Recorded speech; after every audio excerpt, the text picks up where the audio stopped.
यशायाह की पुस्तक, उसका 98वें भाग और 14वीं आयत, जिसमें यह कहता है कि तुम यहोवा में प्रसन्नता प्राप्त करेगा और मैं यहोवा धरती के ऊंचे ऊंचे स्थानों पर मैं तुझको ले जाऊंगा।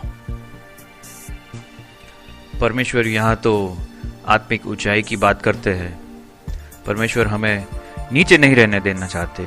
परमेश्वर ऊपर का जीवन देना चाहते हैं, ऊंचाई का जीवन देना चाहते हैं, पहाड़ों का जीवन देना चाहते हैं। पहाड़ देखने में बहुत सुंदर होते हैं। अगर आप पहाड़ों को देखें तो उसके जैसा सुंदर और कुछ नहीं दिखता। वहां आकाश से जैसे वो मिल जाते हैं। पहाड़ों को अच्छे से देखना हो तो पहाड़ों के ऊपर जाना पड़ता है। उसकी सही खूबसूरती, उसकी असली खूबसूरती वहीं से अपने दिखती है। पहाड़ों के ऊपर जाने पे दूसरे पहाड़ दिखते हैं, पूरे ग्रीनरी से भरे हुए होते हैं, सब तरफ पेड़ पौधे होते हैं, बहुत खूबसूरत होता है वो। पहाड़ों पे सारी दुर्लभ चीजें हमें मिलती है। पहाड़ों पे सारी दुर्लभ चीजें हमें मिलती है। चाय कॉफी पहाड़ों पे होती है। ऐसे औषधियाँ पहाड़ों पे मिलती है जो कहीं नहीं होती है।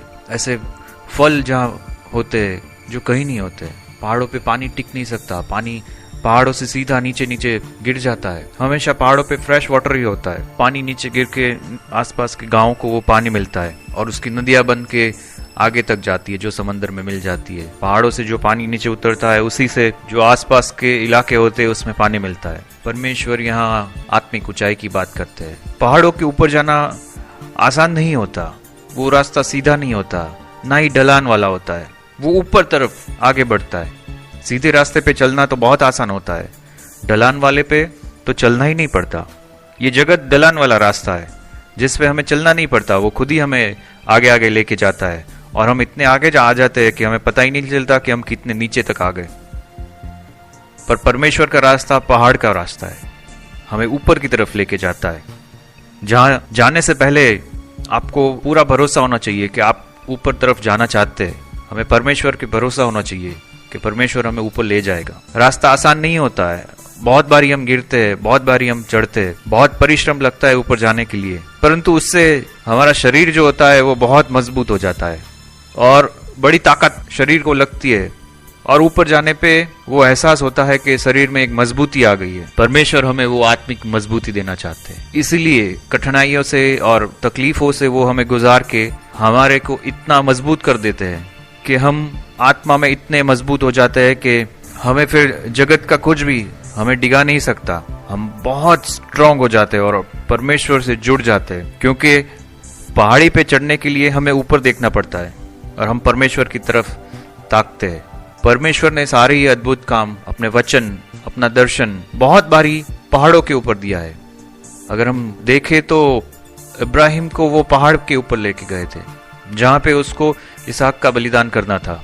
वहां पे परमेश्वर ने उसकी जांच करी कि क्या ये उसका इकलौता पुत्र मेरे लिए दे सकता है। इब्राहिम उसमें खरा उतरा और परमेश्वर ने उसको मेमना दिया और परमेश्वर ने उसको बताया कि सारी भरपूरी मैं दे सकता हूं। मूसा को उसने पहाड़ पे बुलाया और मूसा को पहाड़ पे एक बार नहीं कई बार उसने मूसा को पहाड़ पे लेके जाके उसका वचन दिया। अगर हम पूरा निर्गमन देखते हैं तो मूसा को जिस तरह से उसने मुलाकात मंडप का और अपने वचन और हमारी 10 आज्ञाएं और जो भी अपने लोग के लिए परमेश्वर कहना चाहता था, सब कुछ उसने पहाड़ पे जाके दिया था। वचन कहता है कि जब मूसा पहाड़ से नीचे उतरता था तो उसका चेहरा इतना प्रकाश से भरा हुआ था कि लोग उसका चेहरा देख नहीं पाते थे। कई बार मूसा अगुवाओं के साथ पहाड़ पे जाता था, पर परमेश्वर उन अगुवाओं को, जो चुने हुए लोग थे, उन अगुवाओं को वहीं नीचे छोड़ देते थे और केवल मूसा को बोलते थे कि तू ऊपर आ, क्योंकि वो ऊंचाई पे लेके जाना चाहते थे मूसा को, जहां केवल परमेश्वर हो और मूसा हो, और मूसा से वो अपनी बात कहना चाहते थे। वहां पे उसको कई बार मूसा को अपना दर्शन दिया उन्होंने। अगर हम प्रभु यीशु के बारे में देखें तो प्रभु यीशु पिता का भजन करने के लिए पहाड़ पे जाते थे, जहां पे केवल पिता और प्रभु यीशु दो ही होते थे। हम सुसमाचार में कई बार देखते हैं कि प्रभु यीशु अपना समय पहाड़ों पे जाके बिताते थे, कि जहां वो पिता से अगुवाई लेते थे कि आगे उन्हें क्या करना है, जहां पे वो पिता का भजन करते थे, जहां पे जाके वो पिता से अनुमति लेते थे, जहां पे जाके वो नया सामर्थ्य पाते थे। प्रभु यीशु को पकड़ने से पहले उन्होंने अपने शिष्यों को भी वहां लेके गए थे, जहां पे उन्होंने एलिया और मूसा के साथ अपना नया दर्शन दिया। और जब प्रभु यीशु पृथ्वी से उठा लिए गए, तब भी उन्होंने केवल अपने चेलों को लेके गए थे कि उस पहाड़ी से फिर प्रभु यीशु को ऊपर लेके गए, जहां पे प्रभु यीशु ने और एक वादा किया कि जैसे वो ऊपर लिए गए हैं वैसे ही वो हमें भी अपने पास लेके जाएंगे, और हमारे साथ वो जुड़ गए। परमेश्वर हमें भी आत्मा में ऊंचाई का जीवन देना चाहते हैं, पर उसके लिए हमें अकेले में उनके साथ रहना होगा, जहां पे केवल परमेश्वर और आप हो, और वो हमें एक नया दर्शन देंगे, जहां पे वो हमें अपना प्रकटीकरण देंगे, जहां पे वो हमें वचन की समझ देंगे, जहां पे वो अपना इरादा हमें बताएंगे, जहां पे वो हमें प्रोफेसी देंगे, जहां पे परमेश्वर के साथ हमारा संबंध और मजबूत होगा, जहां पे हम परमेश्वर के और करीब जा सकेंगे।